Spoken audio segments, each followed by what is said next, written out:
here at UChem is that someone will nominate someone else, and then we can ask them if they're seconded, then we can ask them to give the prayer. And I'll put the prayer format in the group chat.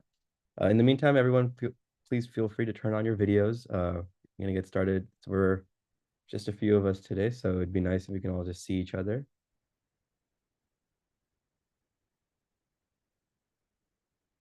And if anyone would like to nominate someone for the prayer, you can do so in the chat or you can raise your hand.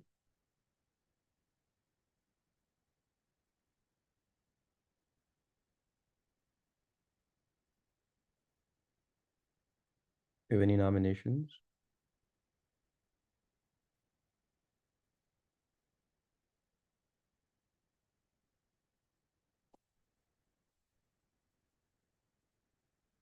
I'll nominate Manhar. If anyone seconds that, we can ask Manhar to do the prayer. What's the prayer format? Okay, it's seconded. Here, I'll just send it to you right now. You got it? Okay. Go for it. Okay. Dear Sri Sri Radha Vrindavan Upper, if you so desire, please make this youth jam really successful, and please consider our humble request. Thank you, Manhar. That was a wonderful prayer. At UChem, if anyone doesn't know, you can feel free to join our mailing list at uchemofficial.com. And if you want to share with your friends, please feel free to do that. If you're joining for the first time, just send me a text on the chat, and then we can have you introduce yourself to the rest of our group.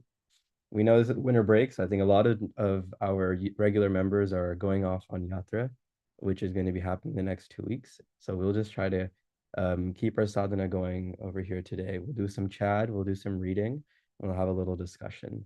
Does that sound great to all of you? Okay, so we'll start off with our chad. We're on chapter 11, and we'll do the first half of the chapter. Let me just screen share. So we'll do the Sanskrit and then we'll do the English. And so if you want to participate in the Sanskrit reading, you can raise your hand. We'll do, let's do 8 verses each for the Sanskrit. If you are interested, you can raise your hand. I can get us started.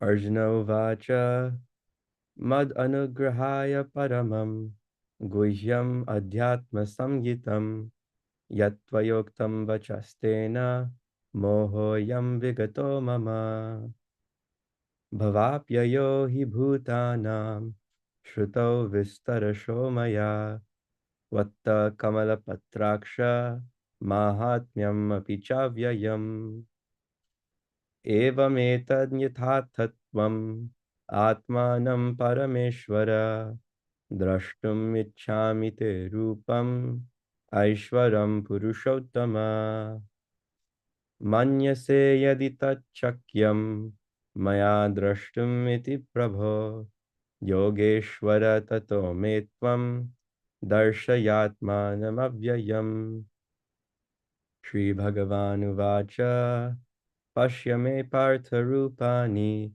Shatashota sahasrasha Nana vidhani divyani Nana varna kritini cha Pashyadityan vasun rudran Ashvino marutastatha Bahun adrishta purvani Pashyascharya bharata Ihaikastham jagat kritsnam Pashyandya sacharacharam Mama dehe gudakesha Yachanyad drashtum ichhasi Natumam shakyase drashtum Anenaiva swachakshusha Divyam dadami te chakshu Pashya me yogamaishwaram.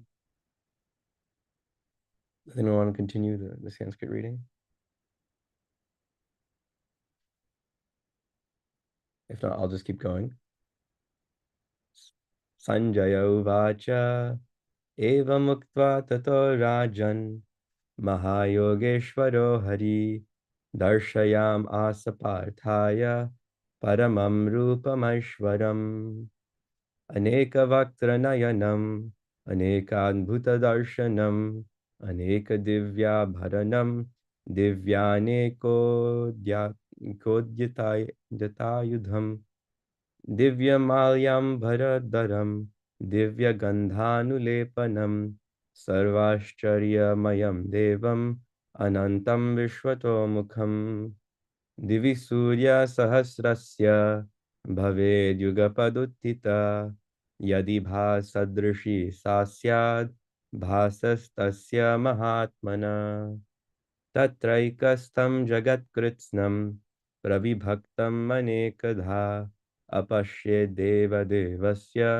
शरीरे पाण्डवस्तदा ततः स विस्मयाविष्टो हृष्टरोमा धनञ्जय प्रणम्य शिरसा देवं कृताञ्जलिरभाषत अर्जुन उवाच पश्यामि देवांस्तव देवदेहे सर्वांस्तथा भूतविशेषसङ्घान् ब्रह्माणमीशं कमलासनस्थं ऋषींश्च सर्वानुरुगांश्च दिव्यान् अनेकबाहूदरवक्त्रनेत्रं पश्यामि त्वं सर्वतोऽनन्तरूपं नान्तं न मध्यं न पुनस्तवादिं पश्यामि विश्वेश्वर विश्वरूप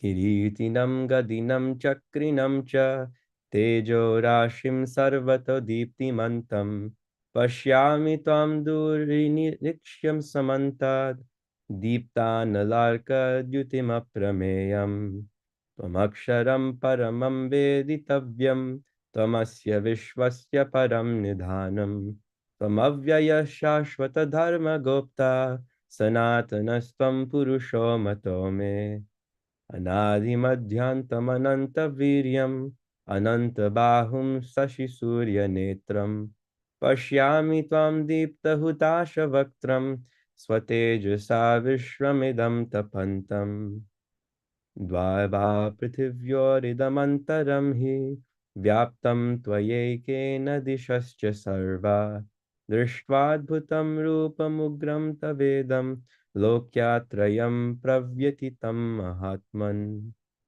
अमीहि त्वां सूरसङ्गा विशन्ति केचिद्भीता प्राञ्जलयो गृह्णन्ति स्वस्तीत्युक्त्वा महर्षिसिद्धिसङ्घा स्तुवन्ति त्वं स्तुतिभिः पुष्कलाभिः रुद्रादित्य वसवो ये च साध्या विश्वेस्विनो मरुतश्चोष्मपाश्च गन्धर्वयक्षासुरसिद्धसङ्घा वीक्षन्ते त्वं विस्मिताश्चैव सर्वे.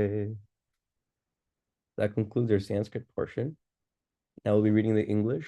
We'll do 5 each. So if you'd like to be a part of the English reading, please raise your hand and then we can call on you. Keshav, you can get us started.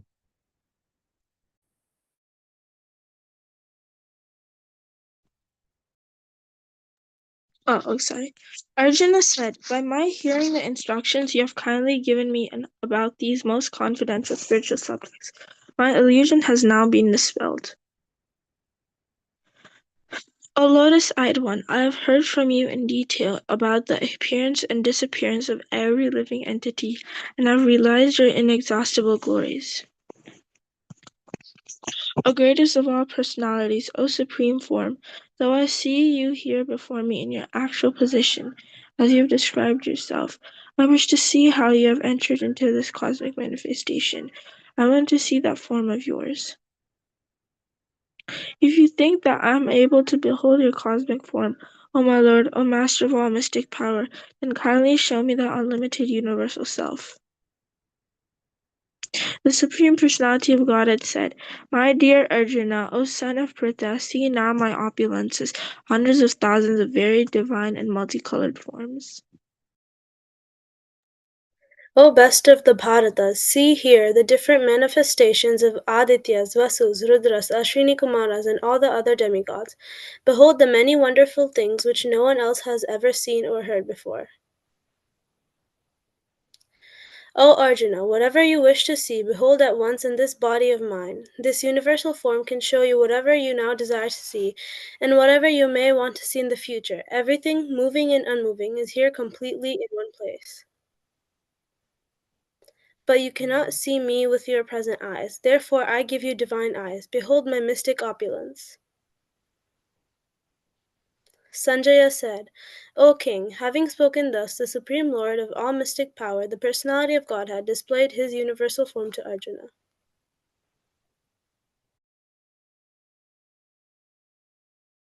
Arjuna saw in that universal form unlimited mouths, unlimited eyes, unlimited wonderful visions. The form was decorated with many celestial ornaments, bore many bore many divine unpraised weapons.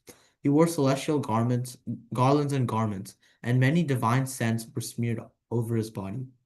All was wondrous, brilliant, unlimited, and all expanding.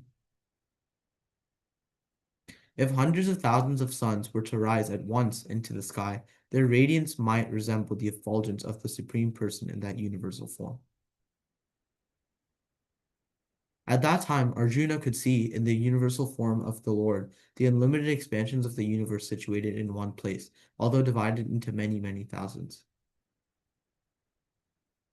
Then, bewildered and astonished, his hair standing on end, Arjuna bowed his head to offer obeisances with folded hands and began to pray to the Supreme Lord. Arjuna said, My dear Lord Krishna, I see assembled in your body all the demigods and various other living entities. I see Brahma sitting on the lotus flower, as well as Lord Shiva and all the sages and divine serpents. O Lord of the universe, O universal form, I see in your body many, many arms, bellies, mouths, and eyes, expanded everywhere, without limit. I see in you no end, no middle, and no beginning. Your form is difficult to see because of its glaring effulgence, spreading on all sides like blazing fire or the immeasurable radiance of the sun. Yet I see this glowing form everywhere adorned with various crowns, clubs, and discs. You are the supreme primal objective. You are the ultimate resting place of all this universe. You are inexhaustible and you are the oldest. You are the maintainer of the eternal religion, the personality of Godhead. This is my opinion. You are without origin, middle, or end. Your glory is unlimited. You have numberless arms, and the sun and moon are your eyes. I see you with blazing fire coming forth from your mouth, burning this entire universe by your own radiance. Although you are one, you spread throughout the sky and the planets and all space between. O Great One, seeing this wondrous and terrible form, all the planetary systems are perturbed. All the hosts of demigods are surrendering before you and entering into you. Some of them, very much afraid, are offering prayers with folded hands. Hosts of great sages and perfected begins, crying all peace, are praying to you by singing the Vedic hymn. All the various manifestations of Lord Shiva, the Adityas, the Vasas and Satyas, the Visvedvas, and the two Asvis, the Martas, the forefathers, the Gandharvas, the Yaksas, the Arshiras, and the perfected demigods are beholding you in wonder. Thank you everyone for participating in that reading. Welcome back, Pooja. We're very happy to have you again. Thank you. And now I just wanted to introduce, we have a new member today, Jill. He's joining. And if you want to just say Hare Krishna, tell us where you're from and what or who brings you here, that'd be amazing. Hare Krishna, everybody. My name is Jill. I'm from Toronto, Canada. I got, of course, I have listened to Ashishika Prabhu many times, and I heard about the Youth Jam, and tried to explore about it, and that's how I got subscribed to the emailing list, and I got the invite to the Youth Jam today. So I'm here. Thank you, everybody. Thank you, Jill, for joining. Hare Krishna. We hope to see you for many weeks together. Now what we'll do is we'll read a little bit of one of these verses. Does anyone have any suggestions? Maybe Akshita, or you want Verse number Parth? 18. Verse number 18. Okay, can we get someone to second that in the chat? Verse number 18 looks good. Let's go. Okay, we got Vivan. We got both the brothers on this. So let's see. Verse number 18, was that you, Parth, who suggested it? Yeah, Prabhuji. But can you read, Prabhuji? Oh, I can read it. It's small. It's a small Yeah, it's translation. really small. Go ahead. Why don't you read? You are the supreme primal objective. You are the ultimate resting place of all this universe. You are inexhaustible, and you are the oldest. You are the maintainer of the eternal religion, the personality of Godhead. This is my opinion.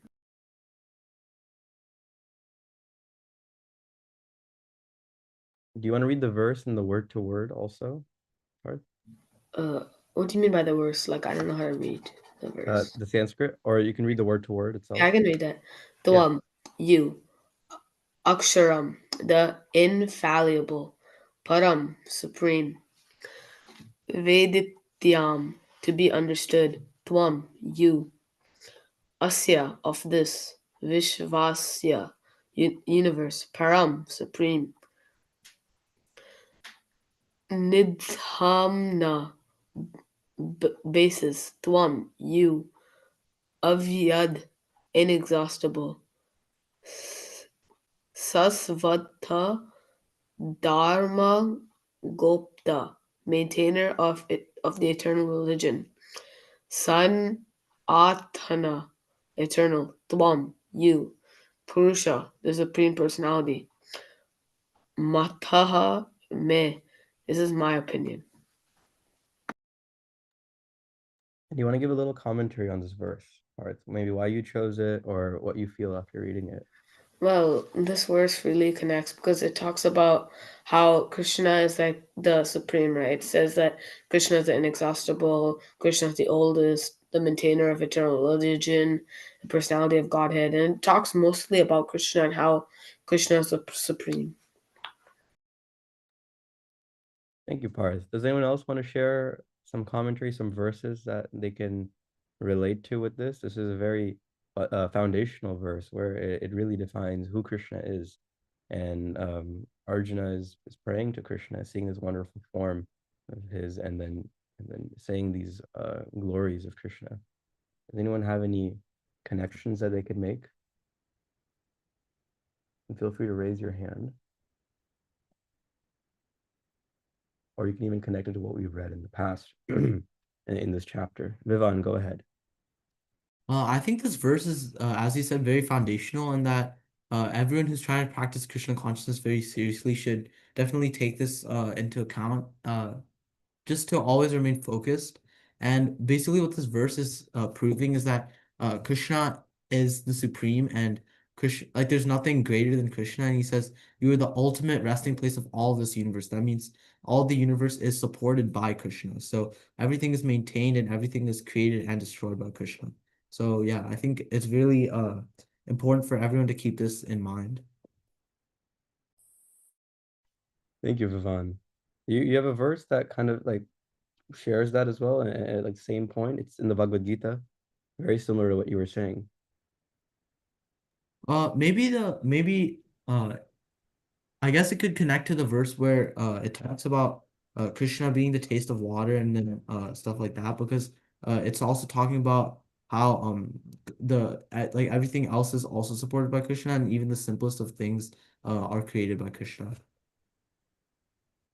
That's really nice. Thank you for sharing that, Vivan. Yeah, it does connect to that as well because it was the chapter right before this where um Krishna was telling Arjuna how he can see him everywhere, the opulence of the absolute. That actually connects to the next verse here. Maybe Parth, do you want to read this one too, the translation of the purport?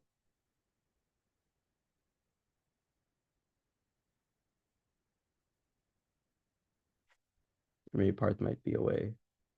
Does someone want to read this one? Jill, Sorry, maybe? Prabhuji. I Oh, can read all the right, go ahead. purport. Yes. You want me to read the purport? The translation and the purport. This is the next verse. You are without origin, middle, or end. Your glory is unlimited. You have numberless arms, and the sun and moon are your eyes. I see you with a blazing fire coming forth from your mouth, burning this entire universe by your own radiance. Purport by Srila Prabhupada. There's no limit to the extent of the six opulences of the Supreme Personality of Godhead. Here and my many other places, there's repetition. But according to the scriptures, repetition of the glories of Krishna is not a literary weakness. It is said that a time of bewilderment or wonder or of great ecstasy, statements are repeated over and over. This is not a flaw. Thank you, Parth. Tarni Radha, do you want to give a quick summary of what we just read here and how it can connect to what Vivan was saying in the previous verse? So this verse, I was just thinking, it's like similar to the previous verse, and like just explaining how like Krishna is like he is without beginning, middle, or end. He's unlimited, meaning like he is just so vast and huge and like unfathomable to us. So I was like thinking for the previous verse how last week or the week before last week, I think we were talking about how come it's like kind of just a vague connection, but like you're talking about how come we want to have an intimate relationship with Krishna, but then we're told to like to like respect him and bow like with obeisances and all that. And I was thinking, well, the reason is like this, like he is still Madhav, he's still Gopal, but he's also the maintainer of the universe. So we do need to like look at both aspects, or like all the infinite aspects of him, and we need to respect his vastness, his like glory, and then we can like continue to get closer with him and have a more intimate relationship. Thank you for sharing those wonderful points, Tarni Radha. That's a great way to like summarize, and you tied it into what we discussed a few weeks back. I was also thinking about what you said, where it's just like when he's the maintainer, it just makes it so natural and obvious that one should surrender to him. And I like what language Prabhupada used in the previous verse. He said, here, there was this, the primal objective. And this is such an interesting way of describing Krishna, because it's just our innate primal desire to worship Krishna, to serve him, because he's our father, he's maintained us, and he's our origin. And so I really like that point. It was a great way to tie that in. Thank you, Tarni Radha. Does anyone have any final points on either of these two verses that we discussed here today? You can feel free to speak up. It's a little difficult for me to see the hands raised while I'm screen sharing. Akshita, I think, go ahead. Hare Krishna. This this verse and the previous verse got me thinking to a different verse that is not from the Bhagavad Gita. It just got me thinking to the like Sri Brahma Samhita, like 5.1, that where it says that Krishna, he has an eternal, like blissful spiritual body, and he is the origin of everything, and he's the Supreme Personality of Godhead, and he's like the cause of all causes. And I thought it completely related to this verse, because it basically talks about like, similar things, that he's the supreme primal objective and he's the Supreme Personality of Godhead. So I thought it just connected. Thank you, Akshita. Let's hear the verse. We know you know it. Ishvara Parama Krishna Satchidananda Vigraha Anadiradir Govinda Sarva Karana Karanam. Thank you, Akshita. That was great. Great connection over there. There's more in the Brahma Samhita that also connects to this, because even Brahma is in a very similar position where Krishna is his origin, his father, and he's praying to him. And so there's a lot of connections we can make for sure. Vivan, go ahead. Yeah, I was also thinking about this verse whenever it's talking about how the Krishna is like the ultimate resting place of everything on the universe. So also, I think it's sixth chapter. I don't remember the verse number, but the verse is Mata Parta Ramnanyat Kinchid Asti Dhananjaya Mai Sarvam Idam Pratam Satve Mani Gunaiva. And it talks about how everything rests on Krishna as like pearls are strung on a thread. And yeah, I think that really relates really closely, because it's talking about like just how the pearls can't be in a necklace without the thread. Um, everything in the universe relies on Krishna to be in order. So yeah, that also connects. Thank you, Ivan. I think that's chapter 7, Sutramani Ganaiva. That's a great connection right there. Resting place of all the universe. And why do you think Arjun is talking about that right now? What do you think triggered that thought in his head? Uh, maybe the reason why Arjun's talking about why Krishna is the supreme resting place is because he's trying to get everyone like maybe he already understands that, but he's trying to get everyone else convinced that um like Krishna actually is the maintainer of everything, and everything relies on Krishna, and there's nothing else like that that is causing the universe to be in order. Mm-hmm. It might also have a lot to do with seeing the universal form. He's seeing it firsthand that everything is resting in Krishna. Everyone's in Krishna. All the universes are within Krishna, and he's maintaining all of them. And he's seeing it just directly in front of him. It's not like he knows it from like what others say, but he's actually seeing it. And so this is like some true realization that's really happening in that present moment. And so that's a great point, Vivan. Thank you for bringing that up. Any last points that we have from these two verses?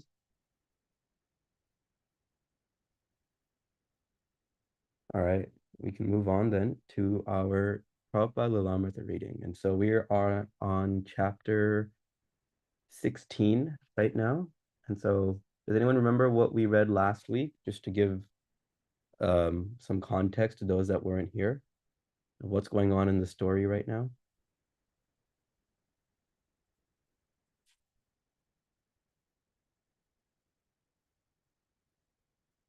I can give a little context. Oh, go ahead, Keshav. Yes,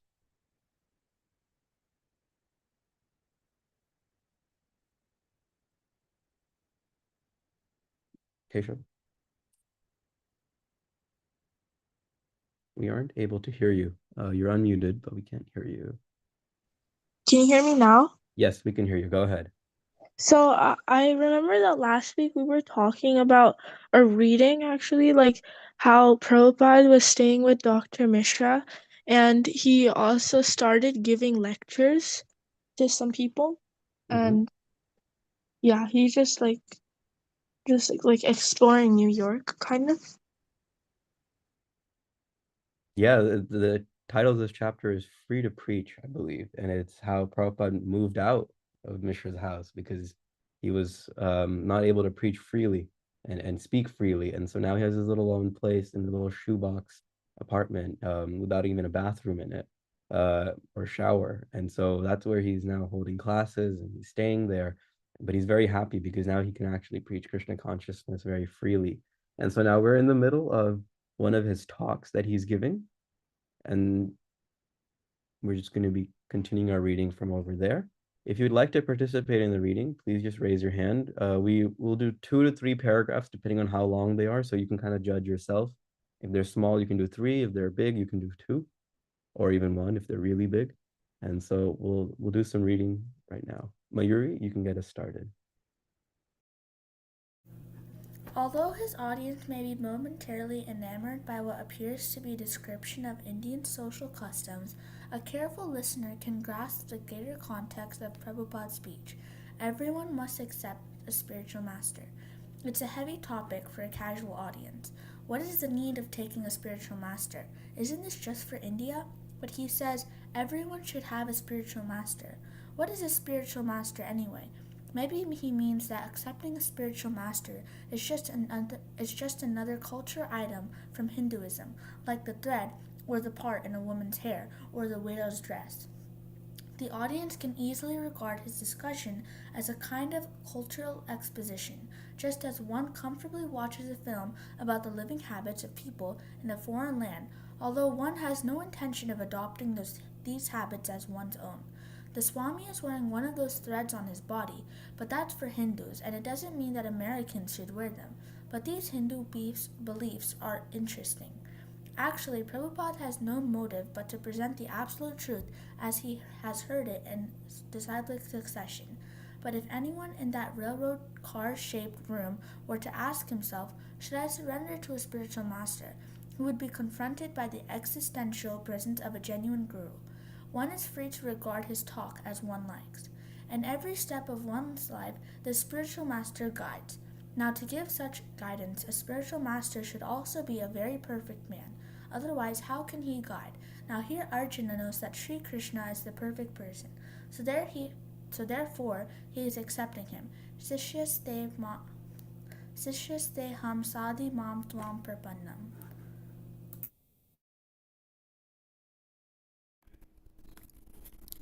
Sanskrit, no one knows a word of it, but there is never any question for Srila Prabhupada. Even if they don't understand it, the transcendental sound of Shastra will purify them. It is his authority, and he cannot omit it. And even at first impression, it presents an air of scholarly authority, the original, though foreign, words of the sages. I am just surrendering unto you, and you accept me as your disciple, Arjuna says. Friendly talks cannot make a solution to perplexity. Friendly talks may be going on for years together, but no solution. So here Arjuna accepts Krishna as the spiritual master. This means that whatever Krishna will dictate, he has to accept. One cannot deny the order of the spiritual master.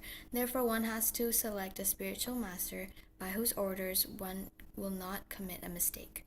Suppose you accept the wrong person as spiritual master and he guides you wrongly, then your whole life is spoiled.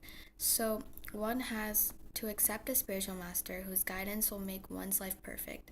That is the relationship between spiritual master and disciple. It is not a formality. It is a great responsibility for both the disciple and for the spiritual master. And yes?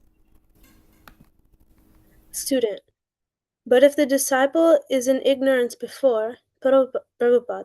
Yes, Prabhupada acknowledges a serious question. It is for answering questions like this from disciples in ignorance that he has left retirement in India and come to America. Student. How does he know which master to choose? Because he doesn't have the knowledge to make a wise decision. Prabhupada. Yes, so the first thing is that one should be searching after a spiritual master, just as you search after some school. You must at least have some preliminary knowledge of what a school is. You can't search for a school and go to a cloth shop. If you are so ignorant that you do not know what is a school and what is a cloth shop, then it is very difficult for you. You must know at least what a school is. So that knowledge is like this. Tad Tadvignyatham sa gurum eva bhigachet samit pani shroyitam shrotriyam brahmanishtam. According to this verse, the spiritual master is required for a person who is inquisitive about transcendental knowledge. There is another verse in the Srimad Bhagavatam. Tasmat gurum prapadyeta jignashu shreya uttamam. One should search after spiritual master if one is inquisitive about transcendental subject matters. Unless one is at least conversant with preliminary knowledge of transcendental matters, how can he inquire from the spiritual master?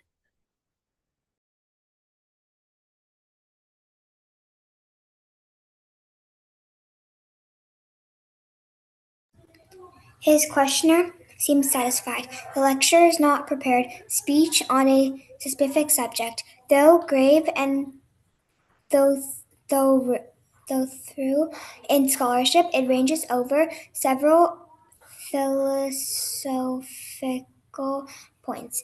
Yet he never pauses. Groping for words, he does exactly what he wants to say, and it is only a question of how much his audience can take. But sometimes his mood is light, and he commiserates with his fellow new workers, chuckling about the difficulties they share.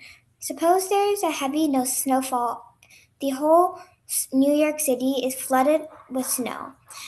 And now you are all put into inconvenience. That is a sort of suffering, but you have no control over it. Sometimes he praises Dr. Mishra's students for having learned so nicely from their teacher. Now, what Dr. Mishra is teaching is very nice. He is teaching that first of all you must know, who am I? That is very good, but that who am I, can be known from Bhagavad Gita also. I'm not his body, and sometimes a guest suddenly speaks out with an irrelevant question, and the Swami patiently tries to consider it. Yet, behind his tolerance, Prabhupada's mood is always one of urgency. Sometimes he talks quickly, and one senses his desire to establish Krishna consciousness in the West as soon as possible. He has no followers, only a few books, no temples, and he openly states that he is racing against time.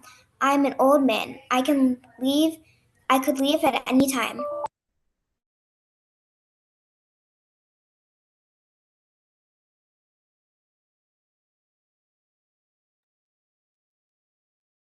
Krishna Puja, I think we may have lost you for a little bit there. I'll just finish that paragraph before we move on. So behind the formal delivery of Krishna conscious philosophy is an anxiety, an almost desperate desire to convince at least one soul to take up Krishna consciousness immediately. Now, the constrained situations of Butler and the Ananda Ashram and Dr. Mishra are behind him. He's free to speak about the absolute truth in full. Throughout his life, he's prepared for this, yet he's still discovering the best ways to present Krishna, exploring his Western audience testing their reactions. We should always remember Krishna. We should always remember that he is God. He is all powerful. In strength, no one could conquer him. In beauty, as far as beauty is concerned, when he was on the battlefield, have any of you seen a picture of Krishna? Have any of you seen Krishna? Oh, no? Prabhupada's voice fades as he pauses, looking out at his audience. No one has ever seen Krishna. None of them have the slightest previous knowledge of Lord Krishna. In India, hundreds of millions worship Lord Krishna daily as the eternal form of beauty and truth, and view his graceful form in sculpture, painting, and dance. His philosophical teachings in the Bhagavad Gita are all famous, and Prabhupada is his intimate emissary. Yet the ladies and gentlemen in room 307 look back at the Swami blankly. Prabhupada is discussing the real meaning of going to a sacred place in India. One should go to a sacred place in order to find some intelligent scholar in spiritual knowledge living there and make association with him. Just like my residence is at Vrindavan. So at Vrindavan, there are many big scholars and saintly persons living. One should go to such holy places, not simply to take bath in the water. One must be intelligent enough to find some spiritually advanced man living there, and take instruction from him and be benefited by that. But man has attachment for going to a place of pilgrimage, take a bath, but has no attraction for hearing from learned people there, he's considered to be an ass. He laughs. Sa eva go kara. Go means cow, and kara means the ass. So the whole civilization is moving like a civilization of cows and asses. Everyone is identifying with the body. Yes, you want to speak? In the places, women, in the places known as secret places, Prabhupada, sacred, yes? Woman, is it sacred places? Prabhupada, yes. Woman, isn't it also a fact that there is more magnetism because of the meeting of saints and more advanced people? Prabhupada, oh yes, certainly, certainly. Therefore, the place itself has got some magnetism. Woman, yes. And when Prabhupada, just like at Vrindavan, that is practical. Here I'm sitting in New York, the world's greatest city, such a magnificent city, but my heart is always hankering after Vrindavan. Woman, yes, laughs. Prabhupada, yes, I am not happy here. Woman, yes, I know. Prabhupada, I shall be very happy to return to my Vrindavan, that sacred place. But then why are you here? Now, because it is my duty. I have brought some message for you people, because I have been ordered by my superior, my spiritual master. Whatever you have learned, you should go to the Western countries and you must distribute this knowledge. So, in spite of all my difficulties, all my inconveniences, I'm here because I'm obliged by duty. If I go and sit down in Vrindavan, that will be good for my personal conveniences. I shall be very comfortable there, and I'll have no anxiety, nothing of the sort. But I have taken all the risk in this old age because I am duty bound. I am duty bound. So I have to execute my duty despite all my inconveniences.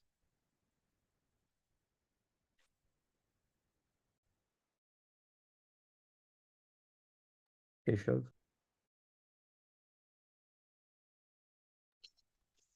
Okay. Wait, how many paragraphs, Sabuji? Like 2 to 3, depending on the length. Okay. An outsider opens the door and hesitantly glances inside. Prabhupada, stopping his lecture. Yes, yes, come in, you can come here. Robert Nelson was like a slow, simple country boy with a homespun manner, even though he had grown up in New York City. He was 20 years old. He wasn't part of the growing hippie movement. He didn't take marijuana or other drugs, and he didn't socialize much. He was a loner. He had gotten some technical education at Staten Island Community College and tried his hand at the record manufacturing business, but without much success. He was interested in God and would attend various spiritual meetings around the city. So one night he wandered into the Yoga Society to hear Dr. Mishra's lecture, and there he saw Prabhupada for the first time. Swami was sitting cross-legged on a bench. There was a meeting, and Dr. Mishra was standing up before a group of people. There were about 50 people coming there, and he talked on I am consciousness. Dr. Mishra talked and then gave Swami a grand introduction with a big smile. Swamiji is here, he said, and he swings around and waves his hand for a big introduction. It was beautiful. This was after Dr. Mishra had spoken for about an hour. The Swami didn't speak. He sang a song. Afterward, I went up to him. He had a big smile, and he said that he likes young people to take to Krishna consciousness. He was very serious about it. He wanted all young people. So I thought that was very nice. It made sense, so I wanted to help.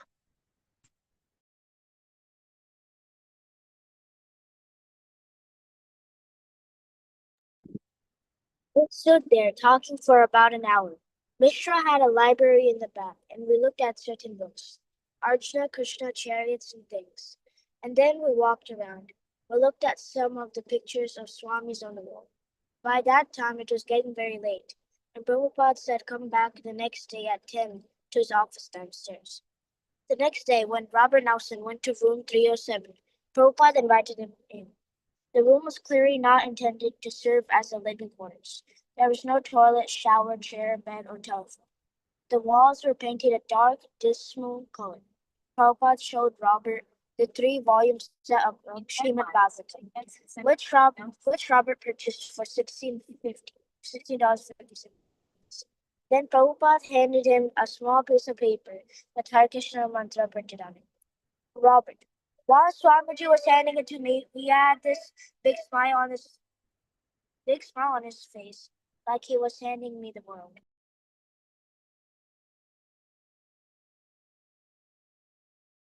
We spent the whole next day together. At one point, he said, "We're going to take a sleep." So he lay down there by his little little desk. And so I said, "I'm tired too." So I lay down at the other end of the room and we rested. I just lay on the floor. It was the only place to do it, but he didn't rest that long. An hour and a half, I think. We spent the rest of the day together. He was talking about Lord Chaitanya and the Lord's pastimes, and he showed me a small picture of Lord Chaitanya. Then he started talking about the devotees of Lord Chaitanya, Nityananda, and Advaita. He had a picture of the 5 of them and a picture of his spiritual master. He said some things in Sanskrit, and then he translated. It wasn't much of a room, though. You would really be disappointed if you saw it. Robert Nelson couldn't give Prabhupada the kind of assistant he needed. Lord Chaitanya states that a person has at his command 4 assets: his life, money, intelligence, and words, at least one of which he should give to the service of God. Robert Nelson did not seem to be able to give his whole life to Krishna consciousness. And as for money, he had very little. His intelligence was also limited, and he spoke unimpressively.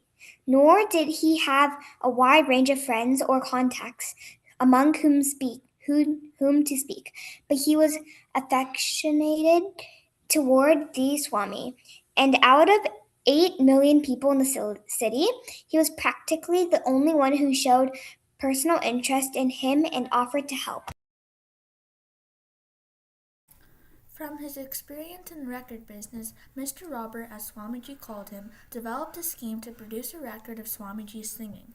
People were always putting out albums with almost anything on them, he explained, and they would always make money, or at least break even. So it would be almost impossible to lose money. It was a way he thought he could help make the Swami known, and he tried to convince Prabhupada of the idea, and Prabhupada didn't discourage Mr. Robert, who seemed eager to render this service. Robert, me and the Swami went around to this record company on 46th Street.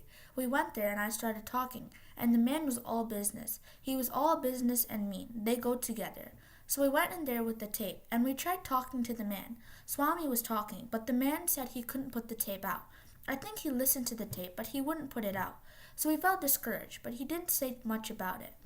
Prabhupada had been in business in India, and he wasn't about to think that he could suddenly take up business in a foreign country on the advice of a young boy in New York City. Besides, he had come not to do business but to preach. Robert, however, was enthusiastically offering service. Perhaps he wouldn't become a regular brahmachari student, but he had a desire to serve Krishna. For Prabhupada to refuse him would be perhaps to turn away an interested Western young person.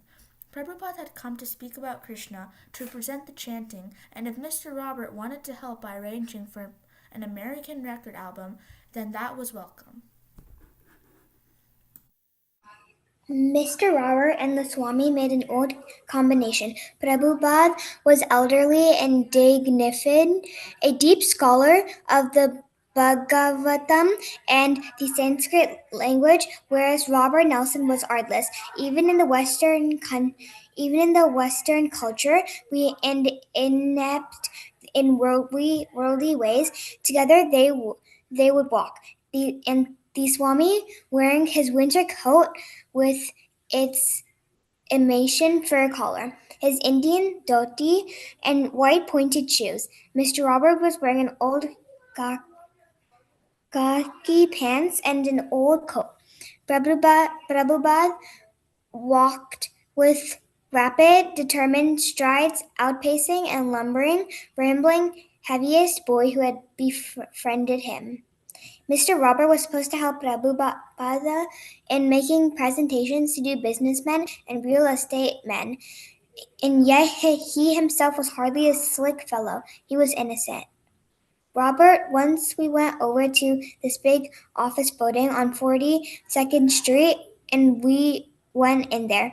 The rent was thousands of dollars for a whole floor. So I was standing there talking to the man, but I didn't understand how all this money would come. The Swami wanted a big place, and I didn't know what to tell the man. Prabhupada wanted a big place, and a big place meant a big price. He had no money, and Robert Nelson had only his unemployment checks. Still, Prabhupada was interested. If he were to find a building, that would be a great step in his mission, and this was also another way of engaging Mr. Robert. Besides, Krishna might do anything, give anything, or work in any way, ordinary or miraculous. So Prabhupada had his reasoning, and Mr. Robert had his. Robert, the building was between 6th and Broadway on 42nd Street. Some place to open Krishna's temple. We went in and up to the second floor and saw the renting agent, and then we left. I think it was 5,000 a month or 10,000 a month. We got to a certain point and the money was too much, and then we left. When he brought up the prices, I figured we had better not. We had to stop. On another occasion, Robert Nelson took Prabhupada by bus to the Hotel Columbia at 70 West 46th Street. The hotel had a suite that Prabhupada looked at for possible use as a temple, but again, it was very expensive, and there was no money. Sometimes Robert would make purchases for Prabhupada with the money from his unemployment checks. Once he bought orange-colored t-shirts. Once he went to Woolworths and bought kitchen pots and pans for some picture frames for Prabhupada's pictures of Lord Chaitanya and his spiritual master. Robert, one time I wanted to know how to make chapati cakes. So Swami said, $100 please for the recipe. $100 please. So I went and got some money, but I couldn't get $100, but he showed me anyway. He taught me to cook and would always repeat, wash hands, wash hands. You should only eat with your right hand. And whoever met the Swami was almost always impressed. They would start smiling back to him, and sometimes they would say funny things to each other that were nice. The Swami's English was very technical always. I mean, he had a big vocabulary, but sometimes people had a little trouble understanding him, and you had to help sometimes. Thank you everyone for participating in that reading, and Shriyan will save you for next week. Sorry we couldn't get to you. Does anyone have any reflections from the program or the Oh, reading from their week? We'll have some Prabhuji, time I for had a prayer. reflection, Prabhuji. Yes, go ahead, Parth. So, after like listening to the Lilamrit, it really shows how Srila Prabhupada, even though he had no money, any service that anybody wanted to do, he would let them do it because a service to Krishna is the best way that you can serve Krishna, right? If you're serving Krishna, like Mr. Robert wanted to make an album, and Prabhupada's like, I cannot say that no, you cannot make an album. Prabhupada's like, yeah, sure, you can make an album. At least you're serving Krishna. At least you're putting all your resources into Krishna's work.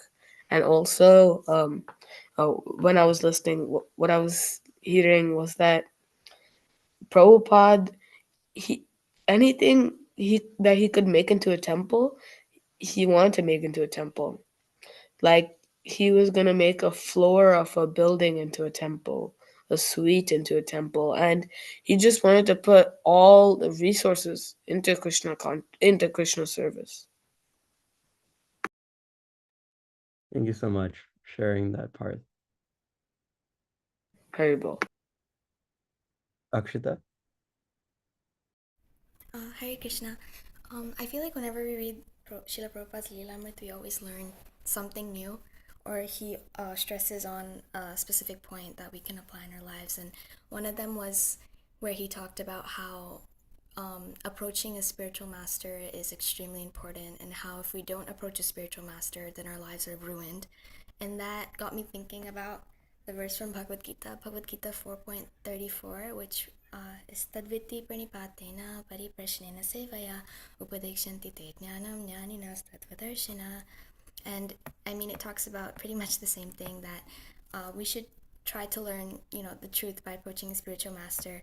And it, in the purport, it talks about how the Lord advises us to approach a bona fide spiritual master. And if we approach a spiritual master, then we can convey the message like of the Lord to the whole world by following in his footsteps. So I thought that was really important. Hare Krishna. Thank you, Akshita. There's another verse that was also quoted in our reading today that also signified that one should approach a guru and serve him. Thank you. Manhar? I liked how serious Srila Prabhupada was for preaching. Like, he was talking to, like, Mr. Robert about, like, the Srimad Bhagavatam, and then, like, yeah, everything like that. And then I liked how, like, he was really serious about it. And then he wasn't, like, joking around about preaching. He was, like, serious. That's a great point, Manhar. Yeah, it was always very, I like that description in the book where it was talking about how he was very anxious and it was this feeling of urgency and was very serious about making sure everyone became devotees. Thank you, Manhar. Any final reflections from the day? Mayuri? Yes, go Hare ahead. Krishna. I thought it was kind of like Srila Prabhupada's efforts were kind of paying off, because like he was like struggling for like months in New York City, and I think like it was kind of paying off that now like this young man is starting to come and is like kind of interested in Krishna consciousness. And I also thought it was really admirable that like Srila Prabhupada was like trying to utilize anything and everything in Krishna's service. Like he would go and he would find like really big buildings or like penthouses, like, and would want to like use them for a temple. And even though like it was like obvious, it was inevitable that it would probably cost a lot, like 5,000 to 10,000 a month. He was still really hopeful, and Robert was very supportive. Thank you, Mayuri. Keshav and then Pooja for the close. Hare Krishna. So I was in the earlier part of the reading, Prabhupada was talking about how you you have to like if you want to go to school, you need to know what a school looks like. You can't just go to like a clothing shop. And I actually heard a story once where there was this girl and she went into a like an electronic shop and she said I wanted to buy a washing machine and she was like pointing and the shopkeeper said no and then she was like why and then he said because you're pointing at a dishwasher and it was just it's just the point Prabhupada I think was trying to Prabhupada was kind of trying to say that you have to like know what you want, kind of. Then only can you get it. Like, also, I also heard that there's a saying that if you don't know where you're going, then any road can take you there. So, yeah, you need to know what you want before you try to get there. That's a great point, Keshav, and it's also very similar to what Maharaj has been saying in the past few weeks with preparing for the new year. And so thank you for mentioning that, Keshav. All right, Pooja. So he never really gave up. Like he kept on trying, even though it was really hard. And like even though he had like really less money, he would just keep trying and trying. Like if they would like tell him that he needed some like money and stuff, he would like not like give up on that and like just say no to that offer. Sometimes he would, but then like the other times he would have like a mindset in his mind, and then he'll keep um, reaching his goal. Thank you, Pooja. Thank you so much. We'll go to Parth and then Tarni Raj. I just wanted to add on to what Keshav said. That he said that you need to know exactly where you're going so that you can actually go there. And I want to say that you need to know Krishna consciousness. You need to know about Krishna to go back to Krishna. You need to know what Krishna's like, how he looks like, where is he, how do you reach there, what is his beauty, what is his splendor, and all those different types just to go back to Krishna. Thank you, Parth. Yeah, it also connects to what we were reading in our chat, right? Where Arjuna is explaining all these different features of Krishna. Thank you, Parth. Tarni Radha? Hare Krishna.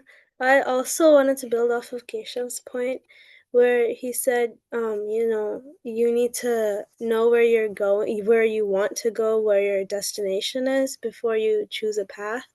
So I was thinking, like, some people, they're looking for God, but they don't know what it means, like, who God is. So then if they, like,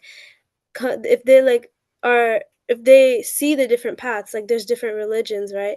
So if they just choose at random, right, that it's probably not it might not be right for them, and then they experience it and then they're like, oh, I don't like God because it wasn't right for them. So like you should know exactly what you want, what you should know who God is before you say I want to look for God.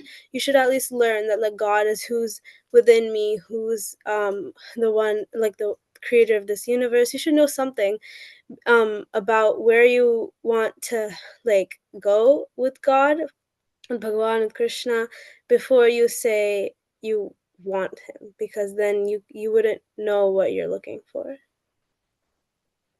Thank you, Tarni Radha. Yeah, they happen simultaneously where one is looking for God and Krishna gives direction from Super Soul and gives them some clarity slowly and slowly, and then they're able to find out more and more and satisfy that. And so slowly and slowly becomes very specific of what they're looking for, who God is, and all that knowledge comes to them. It's all revealed. Thank you so much, Tarni Radha. And what's also special is through the example of Robert, we see that it's revealed through service, how Robert offered to help, and Srila Prabhupada then spoke with him for so long, and they spent their days together, and so they go hand in hand. I think who also mentioned was it? I think Manhar maybe or Mayuri. Someone mentioned something similar to that. All right, that concludes our youth jam for today, the last one of 2025. and we will see you all in 2 weeks. So we're skipping the week after this, and then we're also skipping the first week of January. So we'll see you, I think that's January 10th, the 9th or the 10th. And so we wish you all a wonderful winter break. And we're very excited to see you in January, and Marge will be back. And so we'll have a very nice session there. Remember, please, if you haven't already watched them, look into the previous two youth jams where Marge talks about setting goals for the new year. It's a great way to keep ourselves focused as we go into the new year. And dear Srila Prabhupada, dear Sri Chaitanya Mahaprabhu, please bless us that we have an amazing winter break and then a wonderful new year where we're able to accomplish all our goals. Thank you. Hare Krishna. Hare Hare Krishna. Krishna. Hare Bol. Hare Hare Krishna. Hare Krishna. Krishna. See you guys next week. Hare Krishna.